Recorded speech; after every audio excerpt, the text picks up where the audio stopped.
just realised you actually can't see me very well at all.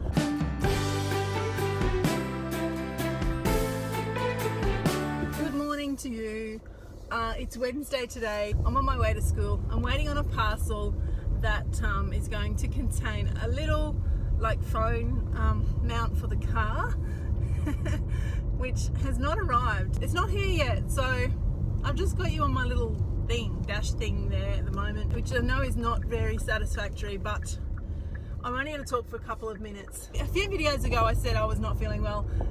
I'm still not feeling great, but it's like a cold is trying to get me because my throat, it's not sore, but it's just sort of like scratchy and cloudy, and I sound a bit nasal, and my lower back's just slightly achy. I don't think it's going to get me, hey. I hope not anyway, because who wants to be sick in summer? Nobody. Well, who wants to be sick any time of year? Nobody does. Another thing I want to let you know is I'm actually going away this weekend camping, which I'm really looking forward to, but I don't know what internet I'll have or what will happen, so I don't know when I'm going to be able to upload those videos. Anyway, this is ridiculous, so I'm going to stop talking and hopefully I'll be able to film a little bit at school today. I'm at school now. Hi.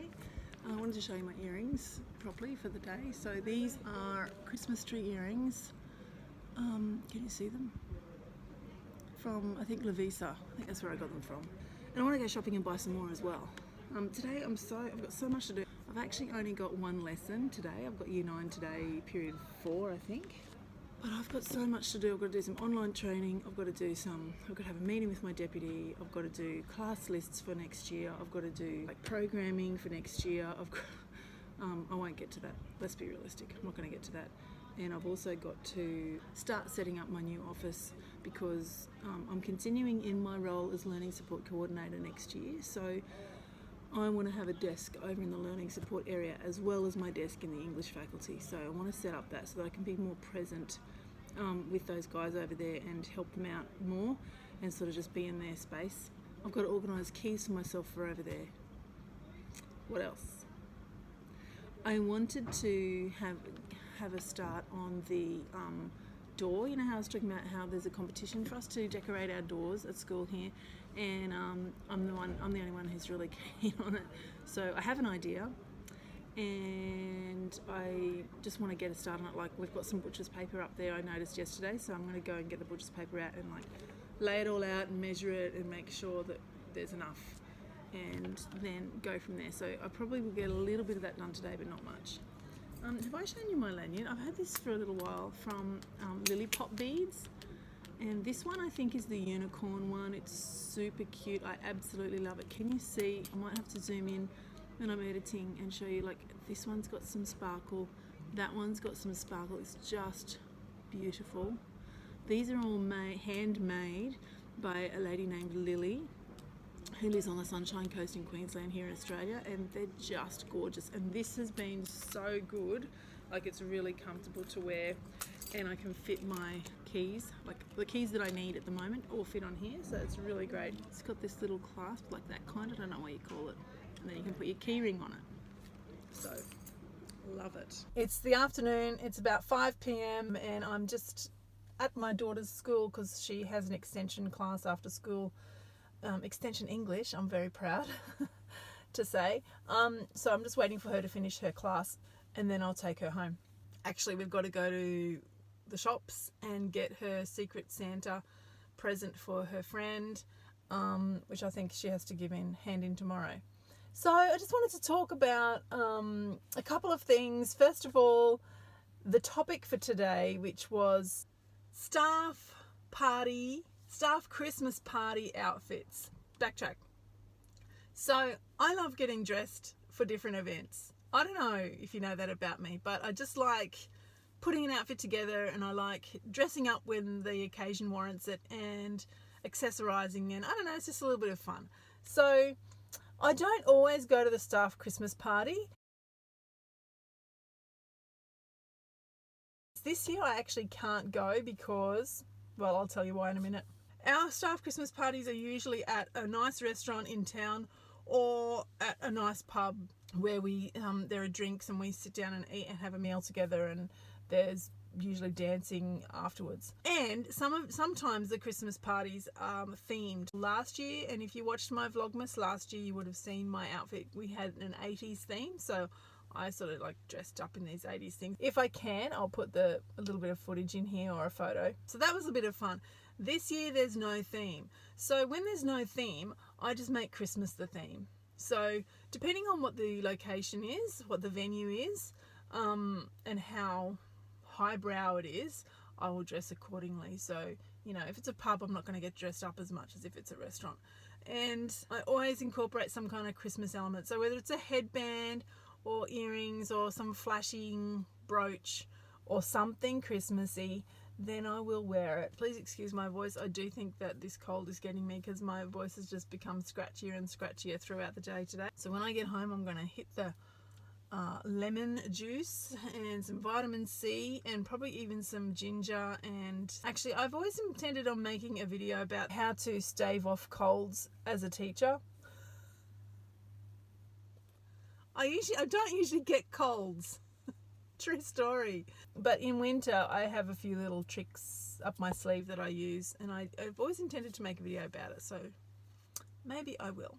So yeah, for my staff Christmas party, that's what I would wear, and something nice, you know, something different from what I normally wear, and something comfortable, because like I said, we usually end up having a bit of a dance at the end. Teachers dancing. It's not really a good look, but you know, it's fun. Yeah, so the other topic, which I think was for yesterday, which I've neglected to talk about, but I was thinking about it today while I was at school, is Christmas craft for students that you can do. Now, I'm obviously a high school teacher, so we typically don't do craft with the students. I did do a 2-year stint working in a primary school when I was living out west though, and at that time, we got right into the Christmas stuff and we incorporated it into sort of all the subject areas as much as we could. And I remember I purchased this book, this Blackline Master book. Do you remember those Blackline Master books that people used to buy? I think people just tend to get things online now. But I bought a Christmas one and I used it heaps when I was doing that 2-year stint. And even like when I first came back to high school, I was doing it a little bit with year 7. So that was really useful. But I was thinking, if I was to do something Christmassy with my students, I would find a piece of literature like an extract or something like that, and I would use that as the basis for the lesson, and have a very literary focus around it, because I just feel like, you know, it's a bit of a fine line with teenagers, because if you give them an inch, they take a mile, and you don't want to give them the message that it's all over, the school year's finished. And that we are not doing any like literature-based work. At the time of recording this, we officially have, here in New South Wales in public schools, we have 2.5 weeks of school left. You know, that's still a fair chunk of time for kids, and we want them focused on meaningful work. Like, that's our directive, that students have to be engaged in meaningful work while they're at school. So we have to be careful that it's not just doing craft for the sake of doing craft. So I know that primary teachers do this kind of thing really well, and I'm sure that they would have some great tips for other primary teachers, because they are able to incorporate it into lots of their different KLAs. I remember though, when I was teaching in the primary school for that short time, I just loved doing that sort of stuff. It was really fun, and the kids loved it too, and I think they really got a lot out of it. My students today were talking to me about what kind of Christmas decorations will we put in the classroom. I typically don't decorate for Christmas. I do have a very minimalist approach. I have a few stickers that I sometimes put up on the window, Christmassy stickers. But actually, I need to shout them out, my Year 9 girls. You would have seen in my video the other day, my unboxing video. That was filmed by one of my Year 9 girls, and they were all helping. And today they were giving me some ideas for future videos for my Teachmas as well. And they're really lovely girls, and thank you girls for helping me. It's an all-girls class, and they're really sweet and lovely, and yeah, we have fun. I wanted to just quickly do a shout-out section. So today I've been listening to, because I often like to listen to podcasts, and I've been listening to Happy Teacher, Healthy Teacher, Happy Teacher by Jess from The Whimsical Teacher. She started her podcast, I don't know, a few weeks ago maybe, and she put out a batch of, I think it was 5, and then she did another 5, podcast episodes, and they're really good. I really love Jess. She's just so great. If you're not following her on Instagram, you really should. She does really cool Insta stories with her husband because they're doing this whole cooking thing. Their house, they're using HelloFresh and they're making their own meals from scratch and having a lot of fun and listening to cool music at the same time. And she's really funny and really down to earth, and she knows a lot of stuff. She's got a background in finance as well, so she's got a few podcast episodes that are about financial health, I suppose you could say, for teachers, and she's got some great tips in there. My other shout out is going to go to Brandon today from Senior S's Spanish Spot, and every time I think of Brandon, I hear the music from his YouTube channel in my head. You know, it's all very Spanish and cool. So I don't know if he's doing Teachmas this year. I hope he will. I know he's been very busy, and so he may or may not do it. So you should go check out his channel and leave him a little comment. He's a really good operator. I really respect his teaching practices. Anyway, I think my daughter's just about to finish, so I shall sign off here for now.